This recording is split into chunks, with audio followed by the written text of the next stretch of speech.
Hello friends, तर आज मला स्वयंपाक करायचा एवढा कंटाळा आला होता की सांगूच नका. म्हणून मी फक्त पनीर करायचं ठरवले. कारण पनीर केले की 2 भाज्यांची गरज नसते. पण माझा प्लॅन फ्लॉप ठरला. मी तर या पनीरची सगळी तयारी केली होती, पण काय करणार, पनीरच खराब निघाले. याची अजून एक्सपायरी डेट पण नेक्स्ट मंथमध्ये होती. तर तुम्ही बघू शकताय की कसं या पनीरला चिकटपणा आहे आणि मला याच्यावर एक लेअर असल्यासारखा जाणवला. तर तुम्हाला पण असं कधी अनुभव आला आहे का?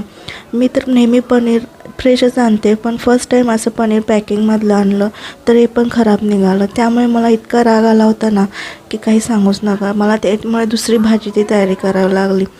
तर ते जाऊ दे, पण तुम्ही पण पाहू शकताय की हे पनीर गोवर्धनचं मी घेतलं होतं. पण या पनीरला असं पूर्ण म्हणजे वरती लेअर इतका खराब निघाला ना, आणि तो पण वास पण इतका खराब होत होता की अजून मला ते खूप मळमळल्यासारखं होतं तो वास बघून.